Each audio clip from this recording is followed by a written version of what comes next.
Have you been wanting to try out the latest honor mode in Baldur's Gate 3, but weren't exactly sure which characters to bring to the party and how to build them? Or maybe you've just been looking for like the ultimate Baldur's Gate 3 party regardless. Well, today I'm going to give you my opinion on what that would look like. I hope it's useful. Welcome to D4.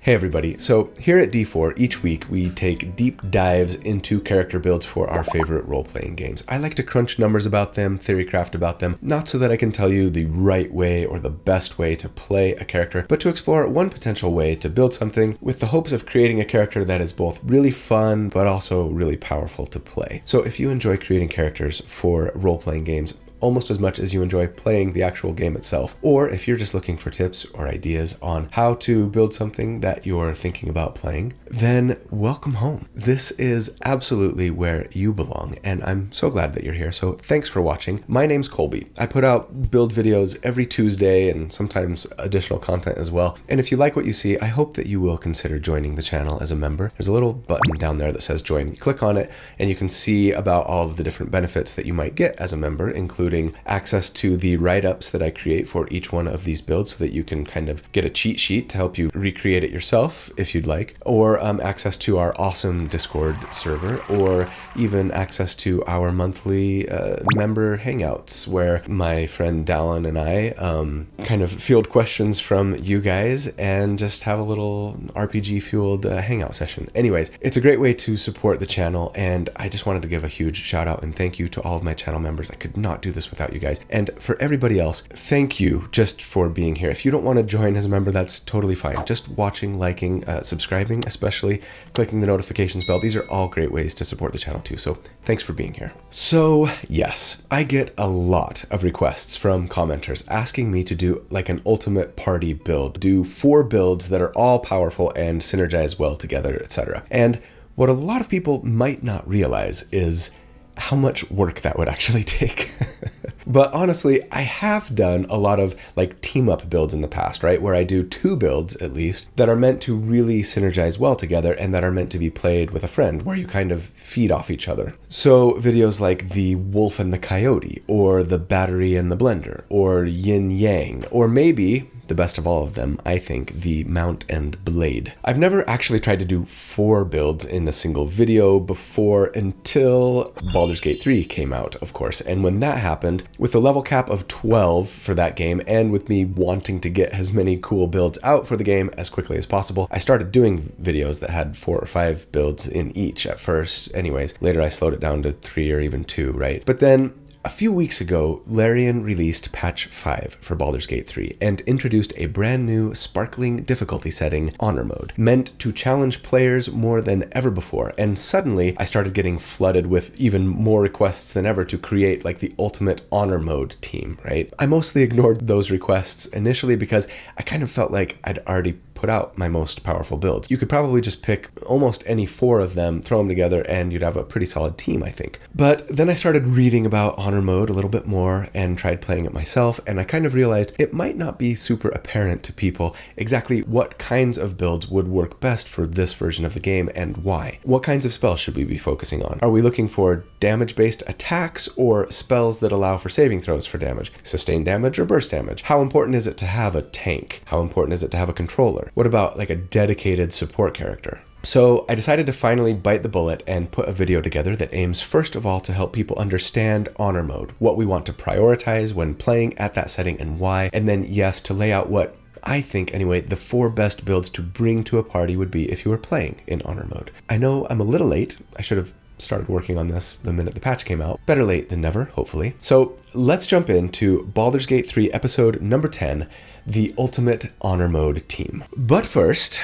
you guys, I am so excited to tell you about my newest video sponsor, Eldermancy and GhostFire Gaming's latest Kickstarter project, The Seeker's Guide to Enchanting Emporiums. Are you an adventurer with a ton of gold but nothing to spend it on? Well, have I got a solution for you. This book. It's a 250 plus page, beautifully illustrated anthology containing more than 15 magic item stores and traveling traders with something inside for for everyone. Basically, think of this book as a collection of unique and fantastical merchant shops, but those shops come with more than just new, fun, interesting, and powerful magic items, though of course they have those in spades. But each shop is filled with life, turning your next shopping trip into an entire adventure. Every Emporium comes replete with a host of proprietors, staff, and even customers with detailed backstories and a wealth of role-playing prompts, making it easy for GMs to create interesting encounters from them. And yes, even compelling quests and adventure outlines, so that every trip to the store is so much more than a simple shopping trip. So I could see you using this book to just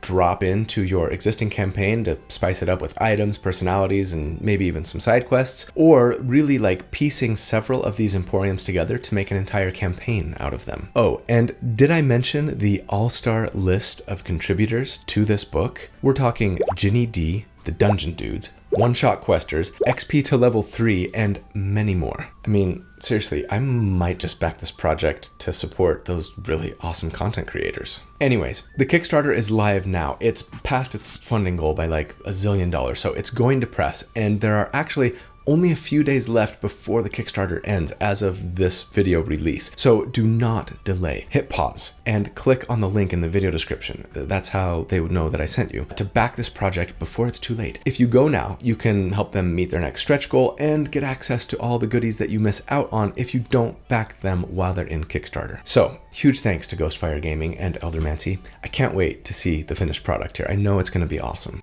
Okay, back to the build. First things first, we need to discuss what honor mode is and go over some important differences and maybe general advice to help us decide what we're going to do for the characters that we bring to the party, right? Honor mode is basically tactician mode with a couple of important tweaks. This means that, like tactician mode, enemies have a higher hit chance, a +2 to their hit chance, a +2 to all saving throws as well, annoyingly, 30% more hit points, and just kind of act a little more tactically. They're more likely to shove you off of heights or focus fire the caster who's concentrating on a powerful spell, etc. As far as the differences between honor mode and tactician mode, probably the biggest difference is that in honor mode there is no save scumming. That is, there is only one single save file that is constantly being overwritten, and if you try to load that old save file while you're in the middle of the game, or even if you Alt F4 out of the game or anything, the game will automatically save first, overwriting your file, and then just load up right where you left off. In other words, if you screw up, you're stuck with it. If you at any point get a total party wipe and everyone dies, you can reload, but at that point you will no longer be in honor mode, and you won't get the shiny golden D20 that comes as a reward for completing the game with your honor intact, as it were. This means that it's important to go slowly, plan ahead, and think and play tactically. Now, as far as what makes honor mode more difficult than tactician mode mechanically, right, there are two main things. First of all, a lot of enemies, mostly ones that you might think of as bosses, get special legendary actions akin to big bad enemies in D&D. So the owl bear, the phase spider, Ethel the hag, right, in Act 1, among others, the Thorm family, Balthazar, etc. in Act 2, they all get pretty powerful abilities that make the fight a lot harder. I'm not going to go through them all here. I'm not going to go through any of them here. You can easily look up a list online of which enemies get legendary actions and what they do, but suffice to say that they can make a fight significantly more difficult. For this reason, above all others, I think prioritizing burst damage for your builds in honor mode should be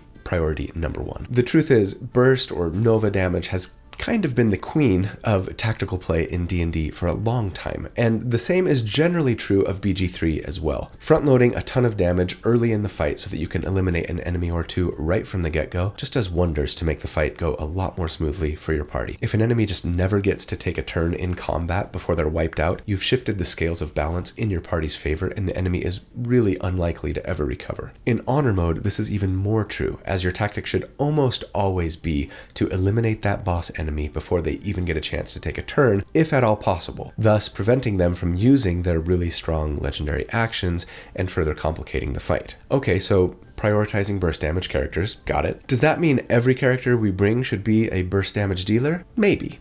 Or at least have some burst damage capabilities. Do we need support? Tanks? Controllers? I'm gonna say Not really. Here's the thing. In this game, making attacks against enemy armor class is generally a lot more reliable a way to do damage than casting spells that the enemy gets to save against. Especially in Tactician and Honor mode, as enemies get a bump to their saves, but not to their armor class, right? Plus, there are so many ways to buff our own hit chance via magic items, weapons, party buffs, etc., not to mention give ourselves additional attacks, right? While there are a lot fewer ways to increase our own spell DC, or lower an enemy saving throw, or increase the number of spells we can cast on a turn. Not saying that there are none, and also not saying that therefore spells that allow for enemy saves are worthless, especially since they'll often take half damage even on a successful save, so it can be a nice way to guarantee at least some damage, right? But due to the frequency with which we see enemies resist our spells, and due to the way that Larian has largely nerfed a lot of the more powerful control spells and abilities in this game, I'd say don't worry too much about bringing a controller to the fight. Instead of trying to inflict the feared or restrained or stunned or paralyzed condition,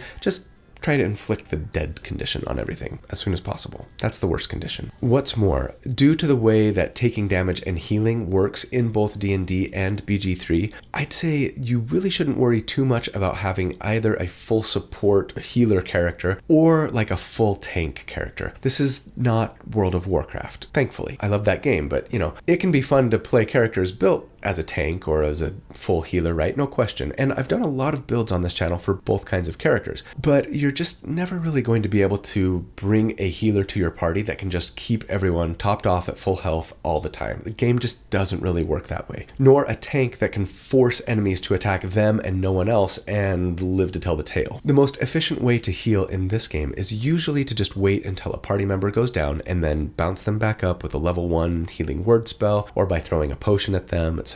There are exceptions to this, of course, and it doesn't mean that you don't want to worry about survivability or have no healing at all or anything, but again, I'd prioritize damage and especially burst damage above all. What kind of support would I bring? First off, I'd focus on having buff spells and abilities that just work every time. Bless, Aid, Bardic Inspiration, etc. For one thing, buffs are nice in that they just work no matter what. And also, you can pre-cast them before combat starts, generally, and not lose turns getting up to speed once combat begins, right? I've gone over this before, but yeah, if you feel confident that a fight is about to break out, go into turn-based mode, then start the conversation with a bad guy, or make your attack, etc. Is it cheesy? Yeah, a little. But I don't know. This is honor mode, right? No save scumming. You've got one shot at this. It's a video game in hard mode. Play it like a video game. And yeah, you can't go into turn-based mode and then say cast slow or fear on the enemies because that's just going to start combat, right? But then, okay, second off, as far as what kind of support you should have, like I said, just have a couple of party members who can cast at least healing word. Everything else beyond that, some healing word and some buffs, as far as support goes, is just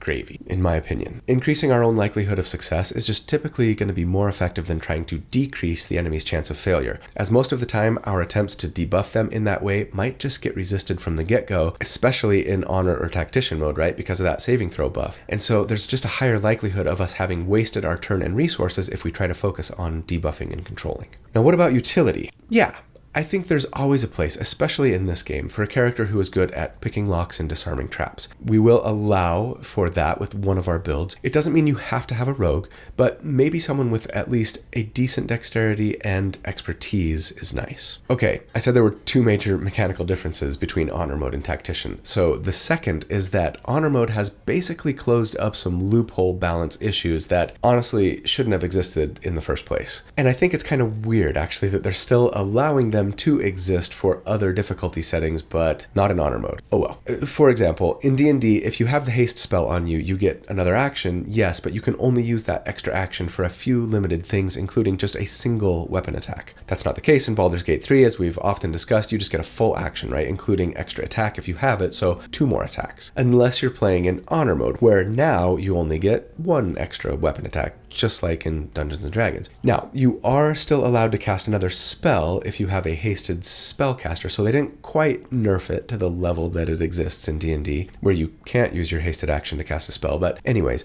it's important to consider. Also, the extra attack from Pact of the Blade Warlocks no longer stacks with extra attack that you might get from somewhere else when you're playing in Honor mode, as it should be, in my opinion. Again, that's strange to me that they only fixed that for Honor mode. It seems like a bug, not a feature, but whatever. Tavern Brawler doesn't add extra damage beyond what it's supposed to as listed in the description when you make thrown attacks in honor mode. So changes like that. These things are important to know simply because it might affect which builds we decide to bring. Stuff that before was kind of overpowered might not be quite as overpowered now. That said, spoiler warning, Tavern Brawler and Haste and Back to the Blade are all still really good. They just won't be as good as they are in other difficulty settings. Okay, I think that about does it for our primer on honor mode. Let's then jump into the builds that I would plan on bringing to the party. And sorry if this is a disappointment, but they're all builds that I've done for other videos. But that said, hold on before you leave. I've modified each of them at least a little bit to either try to add more burst damage or make sure that we've got proper buff coverage,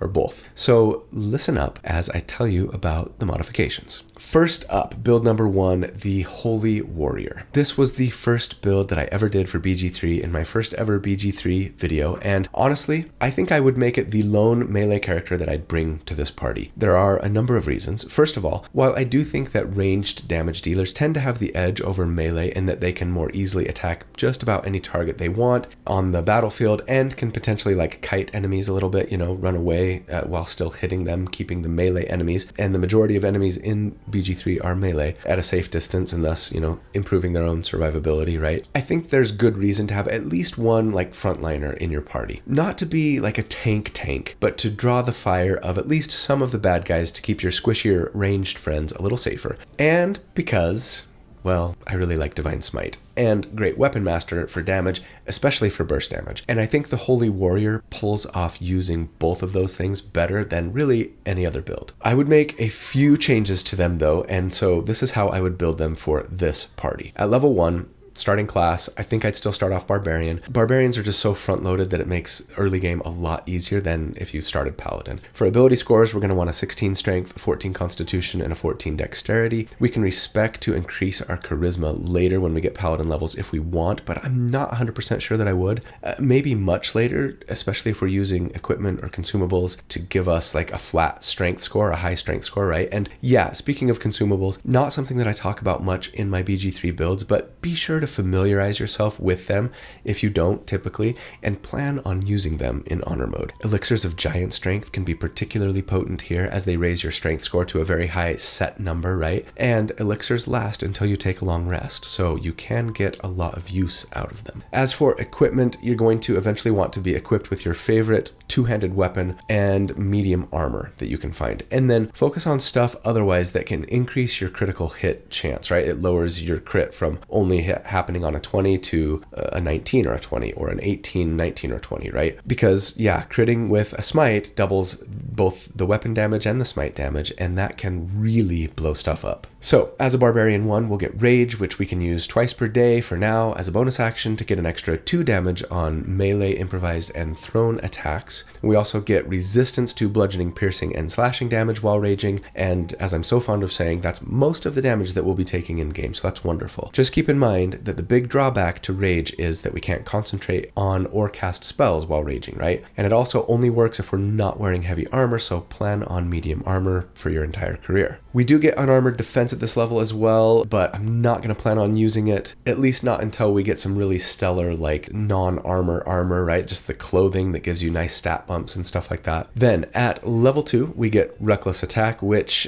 in my opinion is the Barbarian's strongest feature. It lets you have advantage on your attacks if you want to give enemies advantage on their attacks against you, right? General rule of thumb, use Reckless Attack. You're a raging barbarian with more hit points than any other class. You don't mind getting hit quite so much. You're not concentrating on a spell generally. You're here to kill your enemies before they kill you. And advantage is going to go a long way to helping you do that, since it means that you roll 2 20-sided dice to try and hit, and then just use the higher of the 2 rolls, right? At level 3, barbarians get their subclass, and I'd actually stick with my original plan when I built this character and go Berserker. Berserker barbarians get Frenzied Rage, which lets them make an extra Frenzied Strike weapon attack as a bonus action when they're raging. Now, yes, this does mean that we get a stack of Frenzied Strain when we do so, which decreases our hit chance by 1 until our rage ends. But I don't mind that quite so much as I thought I was going to when I first found out about it. We have advantage on demand, and we'll be getting bonus action attacks somewhat regularly anyways,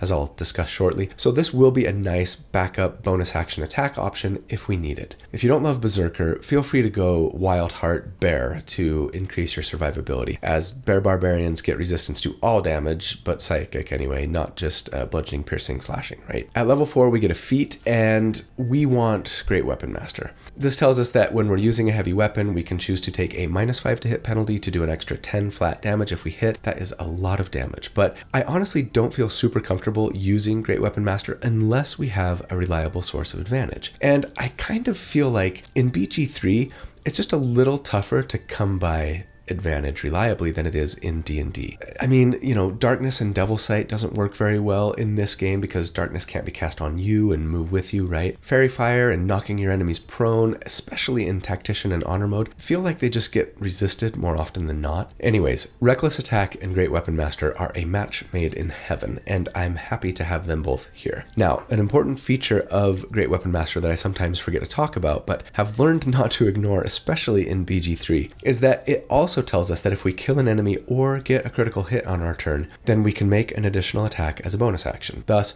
we won't always be needing our Frenzied Strike bonus action attack, but either way, we'll potentially always have a bonus action attack available to us when we need it. That's perfect. At level 5, we get extra attack so that we can attack twice when we take the attack action, and since we are a Raging Frenzied Barbarian, we're going to get 3 attacks every turn, which are going to hit really, really hard. At level 6, it's time to start taking Paladin levels. This means we get our Oath, our subclass, and after playing around with all 3, I think for this build I'd probably go with Devotion. The ability they get at level 1 here is just okay. Holy Rebuke. It causes melee attackers to take radiant damage when they hit you. Not bad, but it only lasts 2 turns, and it costs your action to use it, so maybe if you can get it going before combat starts, sure. Pallies also get Divine Sense here to give advantage on attacks against Celestials, Fiends, and Undead, but it costs a bonus action to use and also only lasts 2 rounds. And yeah, we've got Reckless Attack, so again, maybe if you can get it going before combat starts. The other ability we get at level 1, Lay on Hands, is better. It just does some healing either to yourself or to an ally, though it costs our action and has a range of touch, so only use in combat in the most dire of circumstances. But then at level 7, I actually would respec my character to Pally 5 Barbarian 2. That's going to give us the best of Barbarian. It lets us keep extra attack, and then like Nitro boosts our Paladin levels for more and better Divine Smites, among other things. I'd probably consider trying to give my Charisma a little bump here in a respec if I could, but that's going to depend on what gear and consumables I've got access to. Anyway, here's everything that we would gain by just jumping to Pally 5 here. First and second level spells, and I'm just going to say make sure to grab Bless above all. Now, Bless requires concentration, so we can't use it while raging, but there may be times when we would rather use it than rage, and I'll discuss that later. Most importantly, yes, we would pick up Divine Smite here. With Divine Smite, when you attack, you can choose to spend a spell slot to do an extra 2d8 of damage, and that increases by a d8 for each spell slot higher than first that you spend. It caps at 5d8 in damage, so 4th level spell slots, which we won't get to on this build. It's one of the best burst damage abilities in the game, and happily, since it is not casting a spell, Raging Barbarians can use it. Plan on using most, if not all, of your spell slots for smiting. We would get a fighting style as well here, and I'd probably grab Great Weapon Fighting here, as it is better than in D&D. It lets you reroll any damage rolls when you attack with a weapon with 2 hands. It lets you reroll any damage rolls that ended up being at 1s or 2s. And yes, unlike in D&D, this applies to things that you're adding to the attack, like Divine Smite, for example, so it makes it a lot better. We also would have picked up Divine Health, which gives us immunity to disease, and then Devotion Paladins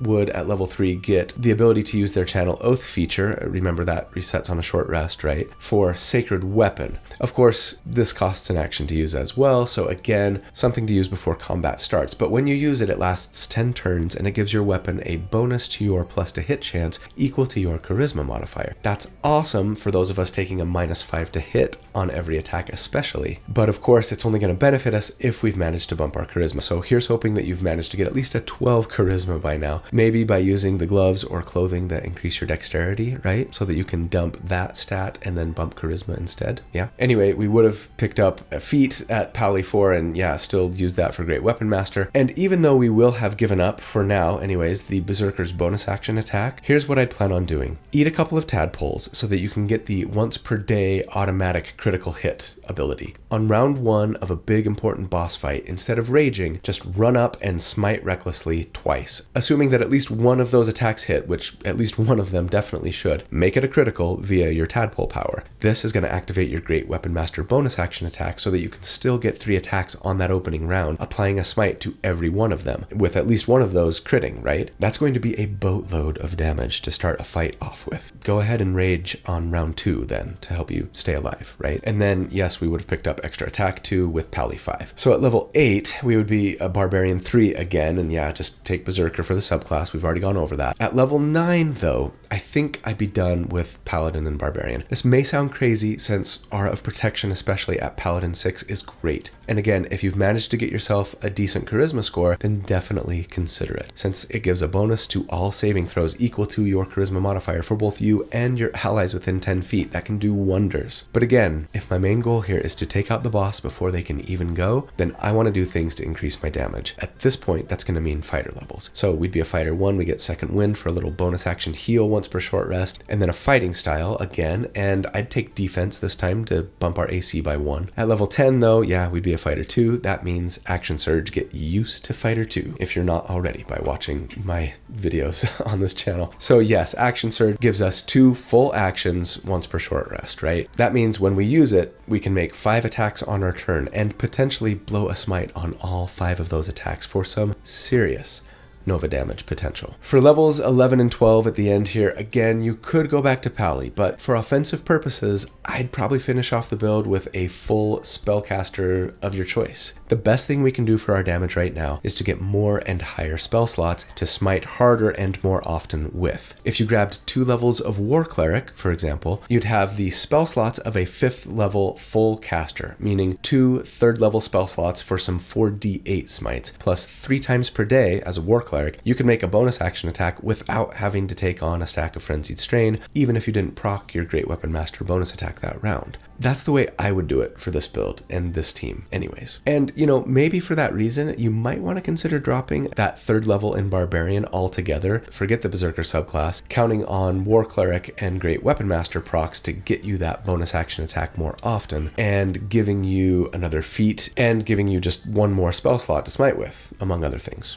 Now, you might notice that we only ever got 1 feat on this character if we went Barbarian 3 anyways. That's a bummer, but not a huge deal. Remember, there are lots of ways we can increase our strength in this game. So if you need more strength, sure, forego the cleric levels and get to Barbarian 4. I'll assume that via equipment and consumables, you're fine. Thus, the only real feat we need on this build is Great Weapon Master. Okay. On to build number 2, the build that I did for Karlach in my Optimizing a Build for Every Companion Part 1 video a few weeks ago. We'll call it the Tavern Brawler Thrower. Yes, even though the Tavern Brawler feat was nerfed, fixed, for honor mode, in that it doesn't do quite as much damage for thrown weapon attacks, it still smacks hard, and has the added benefit of letting you stay at range while attacking. One note, this build isn't necessarily much of a burst damage dealer, not until later anyways, but that's okay. It hits hard, it hits consistently, it hits from range, and has the added benefit of coming online pretty early, earlier than a lot of the other builds here, and having a super reliable hit chance, so that this build will be able to kind of carry you a bit while the other characters are sort of getting up to speed. Plus, while burst damage is arguably superior tactically, having some solid sustained damage is still really nice and important, especially when the sustained damage is this good. At level 1, so the first few levels of this character, we're going Barbarian again, and I'm not going to go over the same features that we've already discussed, but for our abilities, we're going to start with a 17 strength this time, a 16 constitution, and a 14 dex. And yeah, I don't love having 2 strength-based characters in the party, but strength increases do seem to be a little easier to come by in this game compared to others, so I don't feel too bad about it. As for equipment, we want thrown weapons, especially ones that return to you after you throw them, like the spear that you can get from the merchant at the Goblin Camp in Act 1. We'll want medium armor, and then just equipment that's going to add damage to our weapon attacks, or especially thrown weapon attacks. But as a Barbarian 1, yeah, we get Rage, we get Unarmored Defense, we've gone over those. At level 2, Reckless Attack. Here's the thing about Reckless Attack on this build, it's only supposed to work on melee attacks, and thrown weapons aren't melee attacks. However, currently in the game, if you make your first attack on the round a melee attack with Reckless Attack turned on, then all the rest of your attacks that round are still going to benefit from the advantage, even if you're throwing stuff. That will be useful on particularly hard to hit enemies, but will shortly have such a huge buff to our hit chance that I'm not going to miss advantage quite as much on this character as I would on others, especially since we're not taking a -5 to hit penalty, right? At level 3, yeah, we're going Berserker for the subclass again, but it's actually a lot better and more important on this build than it is on the Holy Warrior, because Berserkers don't just get Frenzied Strike when they rage, they also get our bread and butter ability for this build, Enraged Throw. This tells us that we can use a bonus action to throw stuff. That can mean something lying around nearby, even an enemy potentially, or something in our inventory that we have equipped, but there are some additional benefits here. If we hit our target with Enraged Throw, they have to make a strength save or they're knocked prone. Nice. This used to also apply Frenzied Strain, but happily Larian has fixed it so that it no longer does. At level 4, we get a feat, and yeah, this is the thing that makes this build really shine, and it's the Tavern Brawler feat. I think this is still the most overpowered feat in the game at the moment, bumping our strength by 1 to a nice even 18, and then telling us that when we make an unarmed strike, an improvised weapon, or a thrown weapon attack, then we get to double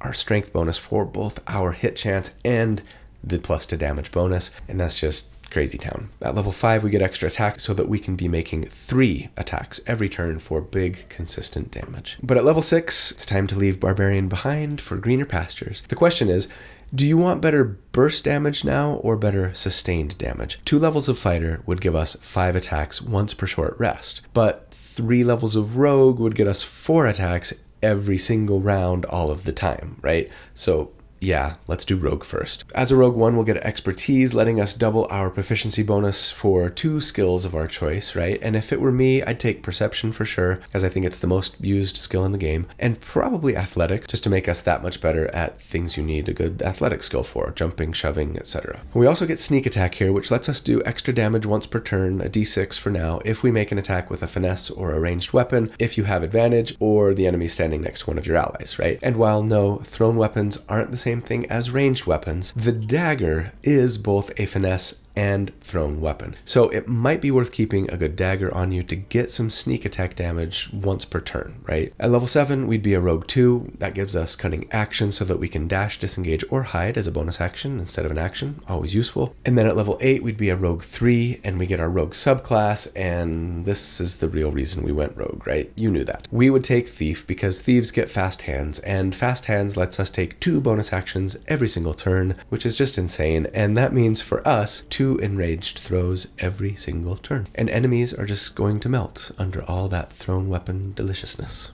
Don't forget, just in case we are throwing a dagger once in a while, that sneak attack goes up to 2d6 now. But then from level 9 and on for this build, after we've got Thief under our belt, I'd probably go 1 more level of Rogue to get another feat and to get our strength up to 20, I think, unless we don't need that because of some equipment that we've found. And then, yeah, I'd go Fighter for the last 3 levels here. Not only would that get us Action Surge for burst damage and a nice fighting style, but you could even, at Fighter 3, take the Eldritch Knight subclass, and Eldritch Knights, in addition to learning some handy wizard spells, get Weapon Bond, which lets you magically bond a weapon, any weapon, so that when you throw it, it automatically returns to your hand. So now, if you find a thrown weapon that's better than something you already have that is a returning thrown weapon, right? Well, now it can be a returning weapon too, which is awesome. To be fair, there's a fantastic legendary trident that returns to you automatically in Act 3. So if you have that, I'd probably just go with Champion instead for our fighter subclass to just increase our crit chance, but feel free to stick with Eldritch Knight if you find like a really amazing spear or something that you'd rather use, right? Okay, on to build number 3. What about AoE? Some of you may be saying.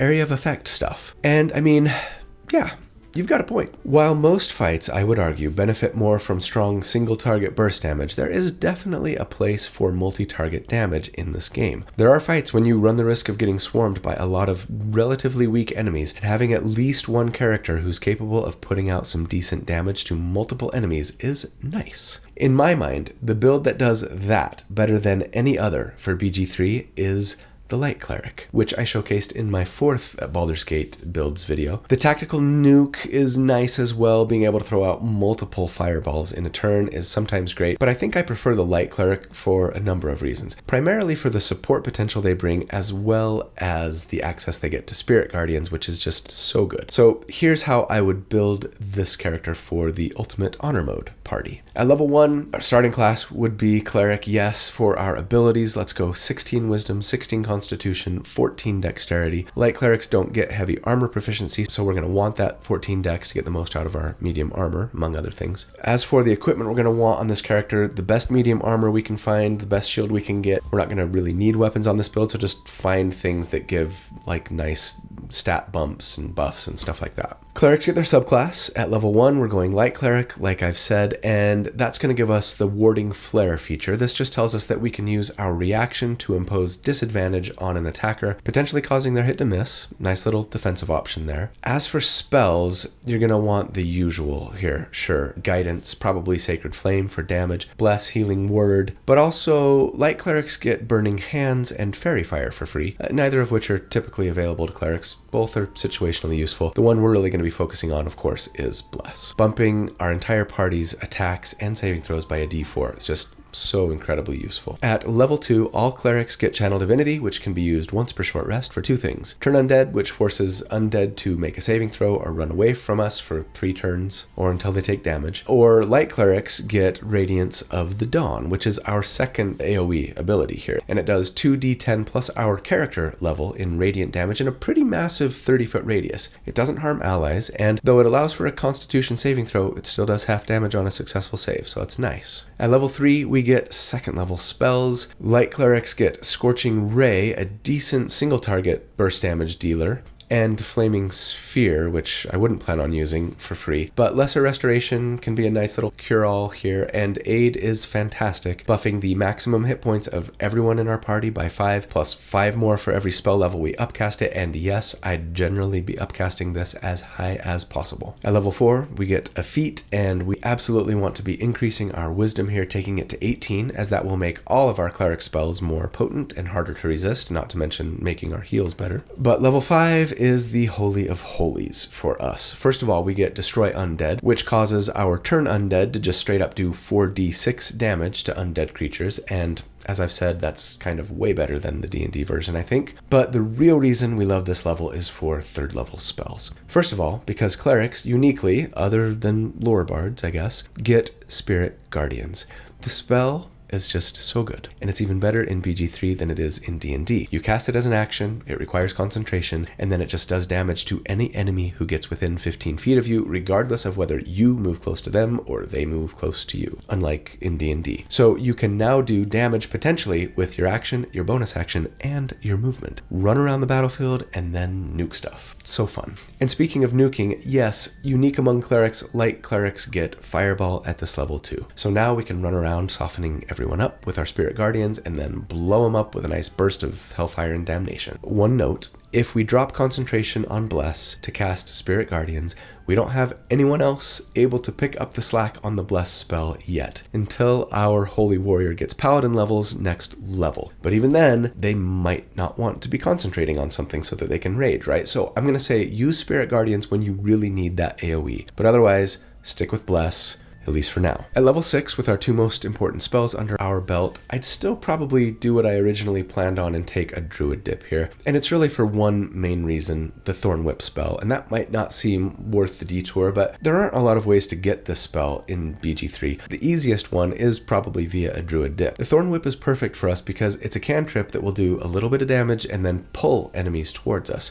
And for those of us who do damage to enemies that get close to us, that's perfect. Also, in BG3, there is a lot of fun verticality built into most of the combat encounters, right? This can mean some fun pushing enemies off of cliffs or rooftops to their doom, or pulling them for the same effect. It's just a great spell to have, and a Druid dip doesn't slow down our spell slot progression at all, so I think it's worth it. There is a staff that gives you access to this spell as well that you can get pretty early on in Act 1, so feel free to just use that instead, but you might want that weapon slot for something else. You decide. Now, At level 7, I talked about this the first time I went over this build. It's tempting to consider taking 3 levels of Rogue here for Thief. You get some decent utility, but then also you can dash as a bonus action, letting you reach more enemies with Spirit Guardians, right, potentially, and even do it twice if you got Thief, since they get 2 bonus actions, right, or like dash and disengage if you need to, etc. But honestly, for this character, for this party, I'm probably just going back to Cleric. We want to be able to upcast our spells as high as possible to get the most damage out of them, for one thing. And for another, there are some decent higher level Cleric spells that we could make use of in a pinch. Stuff like Heal or Hero's Feast. Get a little damage to our Thorn Whip cantrip. We'd get another feat to further increase our wisdom, right? Not to mention Divine Intervention at Cleric 10, which, though it's only usable once per character in BG3, it just works when you need it. And in a game where you can't reload when you fail, it might be the difference maker between that golden D20 and starting over. I will say though that yes, I could see justifying 2 levels of fighter here. Action Surge would mean 2 fireballs, or Spirit Guardians and Fireball in the same turn, right? If you go that route, consider passing on the Druid level, I think. Thorn Whip's nice, but Cleric 10, Fighter 2 would get us Divine Intervention, and that might be more important for us. For honor mode at least. And that brings us to the 4th and final build. But before I tell you what it's going to be, we kind of need to answer one really important question. How important is the haste spell going to be for you? Would you rather have access to haste or do more damage with this character? As I've said, haste is nerfed in honor mode. It's still good, but for weapon users at least, it'll only give 1 extra attack, not 2, right? That could be the difference between finishing off a boss before their legendary action sometimes. However, as I've mentioned, consumables exist in this game, right? Speed potions, bloodlust elixirs, and these can somewhat replicate that haste spell effect for tough fights when you really need them. They're not quite as good as the haste spell, no, but building a character who can haste, optimally one who has 5 levels of sorcerer so that they can twin haste, would mean building a character who can bring a really strong buff, but otherwise might be a little lackluster in the single target burst damage department themselves. If you think that's worth it, then I'd say go ahead and bring the Ultimate Blaster video that I did from that first Baldur's Gate 3 video. It was a Sorelock mostly, right, with some fighter levels. Just Eldritch Blast away at your foes 1,000,000 times on a Nova round, and then Twin Haste on the Holy Warrior and Tavern Brawler Thrower. It'll work really well. That said, for me, I want to have a character who is good at lockpicking and disarming traps, and someone who can inspire allies, especially the Holy Warrior with their -5 to hit penalty, regularly, and also, above all, do what I think I have realized is the most burst damage potential of any build that I've ever done for any character for Baldur's Gate 3, and I feel pretty confident is the highest Nova damage dealing character that you can build in this game without mods. Do you know which build I'm talking about? That's right. I'm talking about the Killer Bard build from the 7th Baldur's Gate 3 video that I did. The more that I've thought about and analyzed this and other builds and then played them in game, the more I've realized how insanely powerful, like to a broken level, the Killer Bard is. I mean, I guess it's worth mentioning, if you really do want to have haste and take that Sorelock instead, maybe replace the Tavern Brawler Thrower. That feels a little crazy to say, but I would do that rather than replace the Killer Bard. This is maybe the most important build to be bringing to the party, I think. How would I build it for this party? Well, at level 1, we're starting off as a bard. We're going to beeline to extra attack here. So yes, starting class bard, abilities are going to be 16 dex, 16 charisma, I think, 14 con. You could flip that charisma and constitution without suffering too much. We're not going to be super dependent on our spells. As for equipment, yeah, we're going to eventually want to get to 2-hand crossbows once we can find them. In case you'd forgotten, in BG3, yes, you can dual wield hand crossbows, and unlike in D&D, you don't need a free hand to reload them or anything. So yes, that means, just like any other single-handed light weapon, if we have one in each hand, we can use our bonus action to fire the one in our offhand. every round, right? The only difference being that if we don't have the 2-weapon fighting style, we don't get to add our dexterity modifier to the damage from the offhand weapon. Yes, they fixed that. Not a big deal, and something that we will be remedying eventually. As a Bard 1, then we get Bardic Inspiration to let us, with a bonus action, inspire our ally so that they can add our Bardic Inspiration die, a d6 for now, to an attack, a save, or an ability check of their choice. Again, I would prioritize putting this on our Holy Warrior once they have Great Weapon Master anyways, since they're going to have the lowest hit chance of all of our party members with their -5 to hit, though admittedly they do have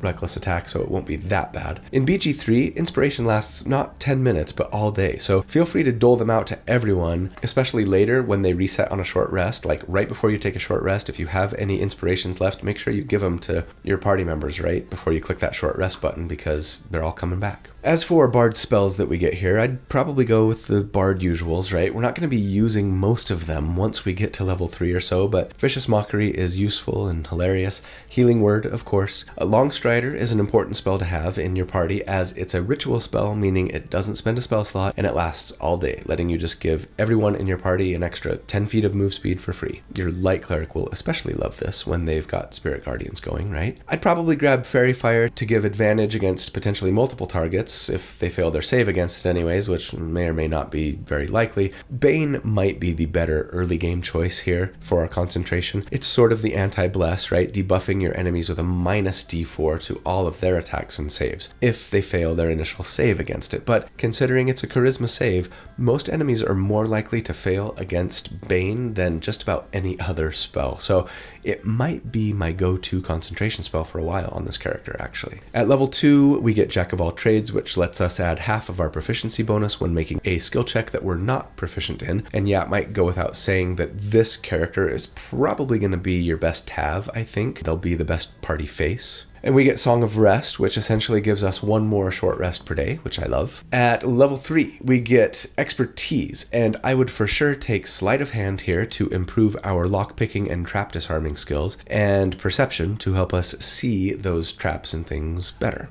We do get second level Bard spells here, and there are lots of good options. Cloud of Daggers for some nice persistent damage with our concentration if we really need it, and it's not dependent on a good charisma modifier to work well. That's probably my top pick here if you just really need a little AoE damage. Lesser Restoration is often useful, but there's nothing here that we'll necessarily be using in combat. Bards get their subclass at level 3, and we are going Swords Bard, of course, because Swords Bards get so many fun and, frankly, in Baldur's Gate 3 at least, broken toys to play with. They get medium armor proficiency, which is great, vastly improving our survivability. And then, yes, the wonderful Blade Flourishes. As a reminder, these let us spend a use of our Bardic Inspiration to enhance our weapon attacks in one of 3 ways. They all do extra damage as per our Bardic Inspiration die when we use them, but Defensive Flourish makes a weapon attack and also increases our AC by 4 until our next turn. Mobile Flourish pushes your target a massive 20 feet away if it hits, and also lets you teleport to them after the push without spending a reaction or a bonus action or anything. Often fun and useful, but Slashing Flourish is the broken one that we're going to be exploiting, and yeah,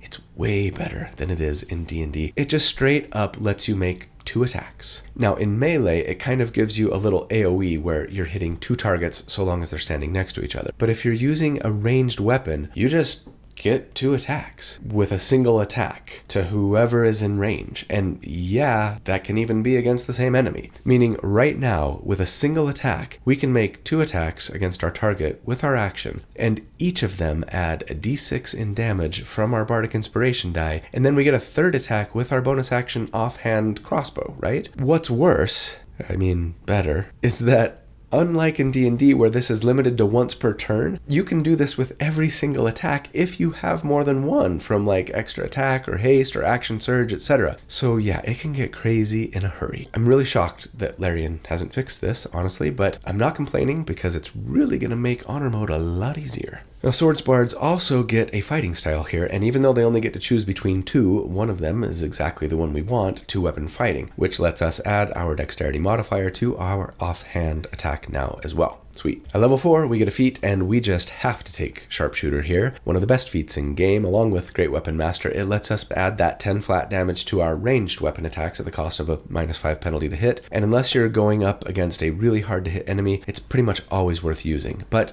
yes, just to reiterate, having Bless active on at least this character and the Holy Warrior is just super important to help counter that hit penalty as much as possible. Level 5 is a very important level for us, primarily because of all the benefits to our Bardic Inspiration. Improved Bardic Inspiration bumps our Inspiration die to a D8 and also gives us one more use of it. So now we have 4, but even better, Font of Inspiration causes them to reset on a short rest instead of a long rest. So now we are just going to be laying waste to our enemies from afar every single short rest. It really increases our burst damage frequency, right? And we also get 3rd level spells here, but of course our charisma is like good, not great, so it might not be all that effective to use the fears and hypnotic patterns of the world. So feel free to focus instead on spells that just work, right? Use those spell slots for heal spells, probably between combat more than anything. Clouded Daggers, sure. See Invisibility might come in handy, right? Silence could be good against enemy spellcasters. Plant Growth for a big huge snare,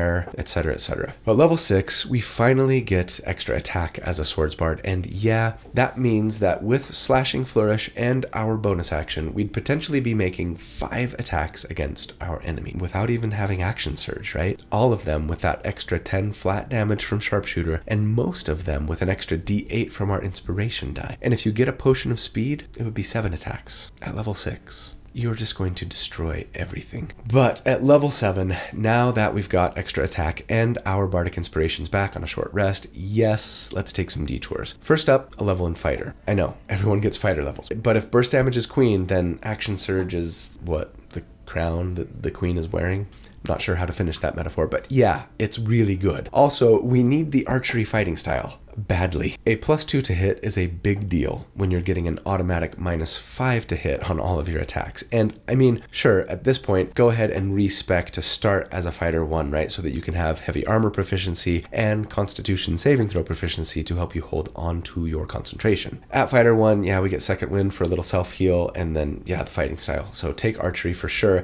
At level 8, though, we'd be a Fighter 2, and that means we get Action Surge. So even unhasted, we could now blow all 4 of our inspirations on a single glorious round of combat to do 9 attacks. 2 with each of our 4 attacks from our actions, right, that add our Bardic Inspiration die to the damage, plus 1 more for our bonus action. Crazy town. Now at level 9, okay, you know what? Yes, sure, I want 3 levels of Rogue for Thief and Fast Hands, but I honestly might take a quick Cleric dip here first, for really one main reason, the Bless spell. It might seem like a stretch, but keep in mind, our Light Cleric is often going to be better off concentrating on Spirit Guardians now, and our Holy Warrior will often need to be raging, so no Bless. The Tavern Brawler Thrower can't concentrate on spells, and we'll have all these spell slots that we're barely using, honestly, so yeah, grab a level of War Cleric, just like that Holy Warrior, so that you can get that War Priest feature, letting you make a bonus action attack 3 times per day. Why would we want this if we're using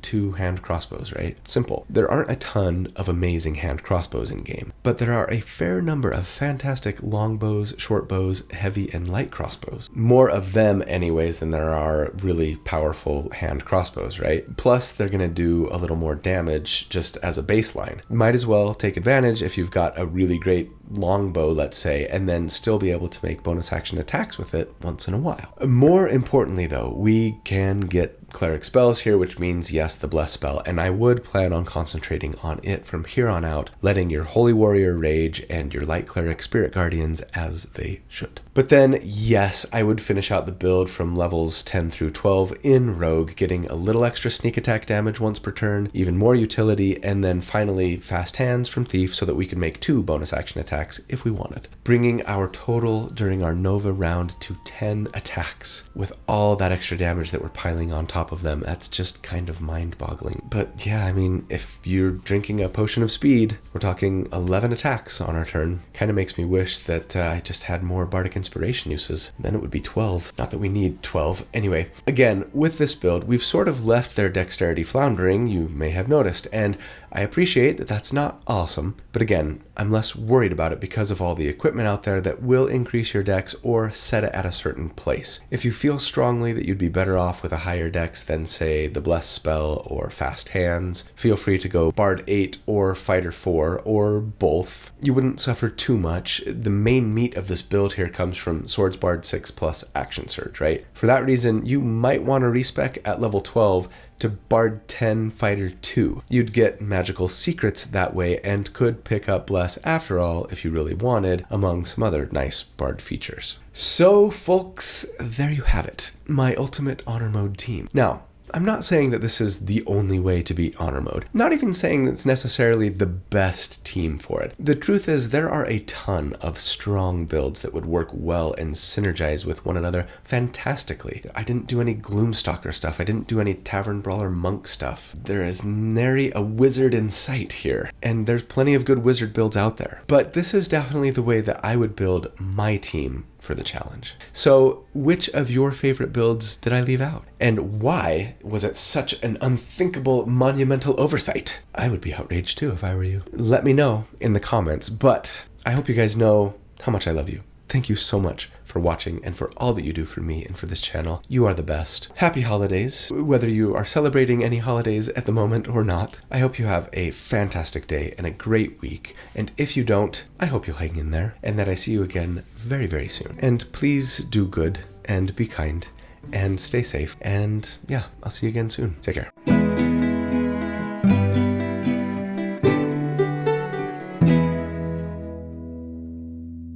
He's leaping buildings in a single bound, and I'm reading Shakespeare in my place downtown. Come on downtown and make love to me. I'm Jimmy Olsen, not a Titan, you see. Lois Lane, please put me in your plan. Yeah, Lois Lane, you don't need no Superman. Oh, come on downtown and stay with me tonight. I got a pocket full of kryptonite. I got a pocket full of kryptonite. That song is so awesome. Jimmy Olsen's Blues by the Spin Doctors. Yeah, it's a song about, poor Jimmy Olsen. He's in love with Lois Lane. And how do you compete with the Man of Steel? Poor guy. I don't know what to tell you. But every time I hear the song, I smile and I laugh a little. And it's so very clever and just, yeah, great vibe. Check it out if you haven't heard it. Spin Doctors, love them. All right. Oh boy.